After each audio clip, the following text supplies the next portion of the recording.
Hey guys, so today I'm going to do another advice video, and this time it's going to be on starting college. I've written down a list of sort of your questions and the topics that I'm going to cover because I know that starting college can be really nerve-wracking. I've been there myself, so hopefully I can put some of my college knowledge that rhymes to help for you. First question is, how did you choose what to study? Since I was like 11, I had wanted to be a barrister. Obviously in the past couple of years that's all changed and that's no longer what I'd like to do. I mean, I think it's definitely an interesting career choice, and if I was well then I probably would have pursued that. I actually chose law, French, philosophy and English literature. Law was because obviously I wanted to go into that. Philosophy was because that kind of links into the sort of subject areas and I find that philosophy is really interesting. French, I just really like French. I know some of you may find that crazy. My mum is actually a languages teacher. She teaches French and Spanish, so I kind of get that from her,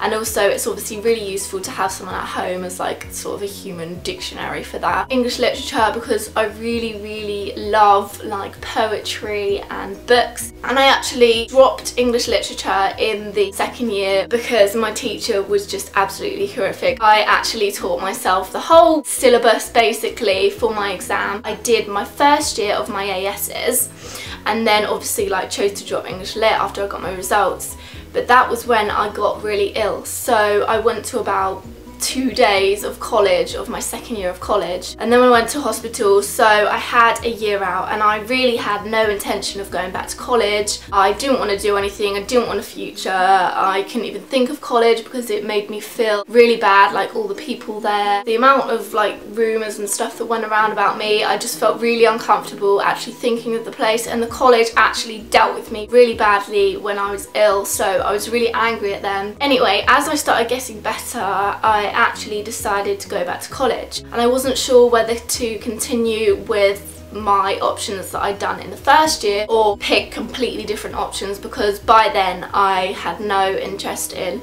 becoming a barrister anymore. I actually decided to carry them on because I'm still really interested in the law and philosophy and French, and that actually worked out really well, and I'm actually so proud of myself that I managed to actually complete that year of college, because let me tell you, it was very hard for me. But anyway, I just thought I'd explain so you're not confused as to what happened. So yeah, that's how I chose what to study and how I chose what to carry on studying. The next question is, should I go down the money route or the thing that I enjoy most route for my choices? Personally, I would say the thing you enjoy most. The only thing that I would watch out for, if this is acting or singing or anything in that industry, obviously this can be really hard to get into, so instead of just focusing on the acting route, if this is what you're picking, then I would definitely pick another couple of subjects just to have as backup so that you're not fully focused on this, and if that plan does happen to fail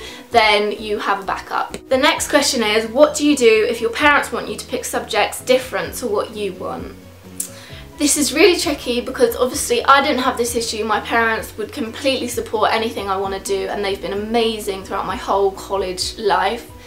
But if your parents are wanting you to do something different, I would definitely recommend sitting down and having a chat with them about what they want for you and what you want for you. You can hear their side of the story, even if it's not what you agree with. It's good to hear what they think for you, and then you can express your side of the story. I would definitely have a think about the positive things that you can tell them and try and persuade them that what you want to pick is the best. So you can say that it's beneficial because of this, this and this, and then they can think, oh okay, so maybe she's not sort of picking these rubbish subjects that we don't want her to do. The next question is how to cope with the work. They always tell you, oh yeah, blah blah blah, college is so much more work than school. I don't think it's more work. I think the difficult thing is that you're a lot more on your own, especially with college. I know it's different with sixth form because obviously that's more to do with your school, but with college you're on your own. You've chosen to go there, and it's up to you whether you do the work or not,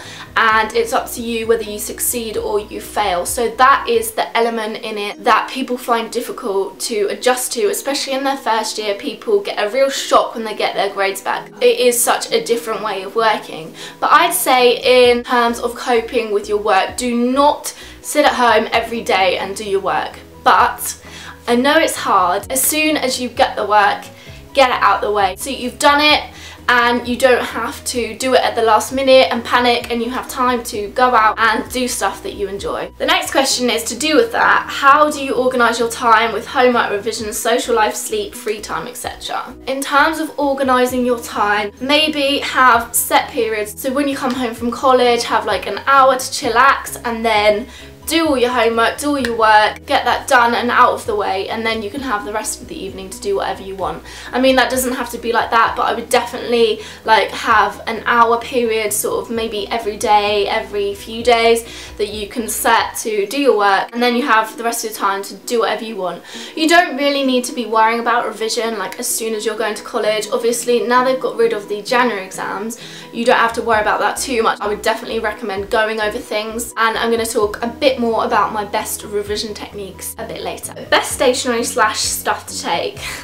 To be honest, the people who have been to college will agree with me. Like, as time goes on, you start off with this huge big stationery set, but by the end, like, I just had the random pen in my bag. Obviously this depends like towards what subject you're going to do. So if you're going to do maths, and you're going to want to take a calculator, but I would definitely recommend taking highlighters. They're really useful, a pen, maybe coloured pens if you're into your sort of colour coding, a ruler, pencil, rubber. They will tell you like when you turn up what to take. What I found really useful in terms of note taking is just to get A4 sheets of lined paper and get yourself 4 folders for each subject, so you can then take the paper out and put them into the folders and keep that organised. And also you can get the section dividers for folders, like the coloured section dividers, if you know what I mean, which are really useful for keeping your folders organised. The sun's gone in, so I apologise if the lighting from now on is a bit dark and gloomy. The next question is how to make new friends. So I know for you guys, this whole going to college where you won't know anyone is really nerve-wracking. But I think that's one of the most exciting things about it. For me, making new friends wasn't that difficult in the first year because I had a great best friend and a great boyfriend. I was then sort of able to make friends with my boyfriend at the time's friends, and then my best friend would have friends, and we'd all have different friends that we'd introduce to each other. Definitely in my lessons, like, I made quite a few good friends in my French class and in my law class. The people that you sit next to, you'll talk to anyway, because you're all in the same position. You're all gonna not know anyone in your class. There might be the occasional people that know each other from school. How to make new friends? What I definitely recommend is smile. Even if you're feeling so nervous inside, just try and smile and be calm and relaxed, because then people are going to be calm and relaxed and they're going to feel happy around you.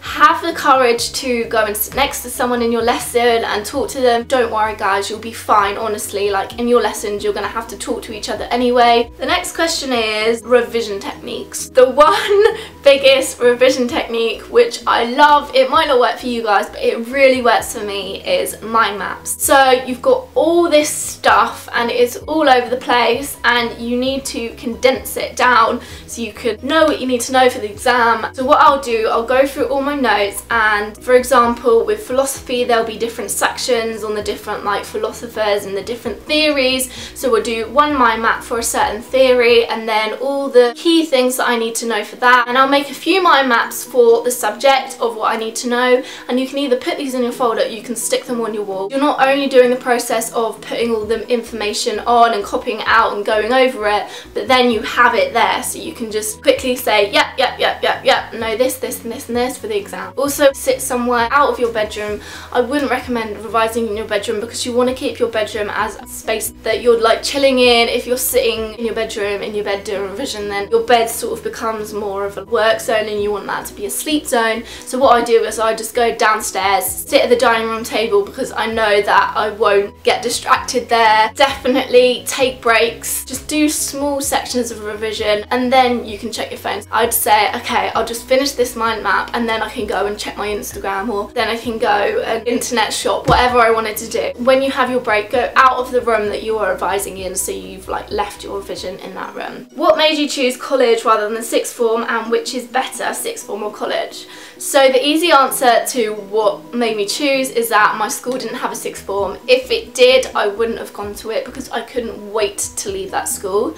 Which is better? My personal opinion would be college, because it's bigger, there's different people, you're not just with the same friend group that you've been with in school. It's more independent, you can wear your own clothes. Like, I know friends that I've had that have gone to sixth form, it's still been really like school, so you're not as independent, like you have to stay in school like for longer, whereas we'd have a lesson go in and then you could go home. Because I live about 5 minutes away from college, I would just go in, do my lesson and drive home. Should you drop one of your subjects in the second year? Personally, I think yes, unless you're like so clever and you need that for uni, or you just really are passionate about the subject. You can decide like at the last minute whether to drop it or not. How to show you're not anxious. Obviously this is really hard, especially if you suffer from anxiety like me. All the people would sometimes get to me and I think everyone was staring at me. And I'm like, oh, just stop staring at me. Just try as hard as you can to pretend you're not anxious.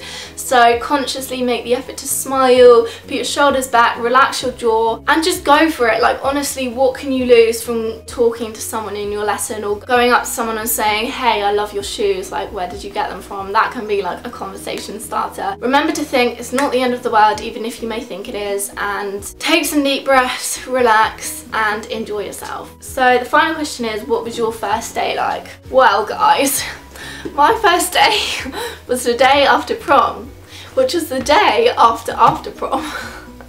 So basically, I was still drunk and orange. I think I'd had about like 2 hours sleep, and I think that probably played to my advantage because I was literally like and I just didn't care and I just talked to anyone really. Things are so different now, but anyway, I got through college and I did it. I found it so difficult and different in my third year, so if I can do it, guys, you can do it. I really hope this video has helped you. I know it can be such a nerve-wracking time. If you did find this useful, then don't forget to give it a thumbs up and subscribe if you haven't already, and I will see you soon.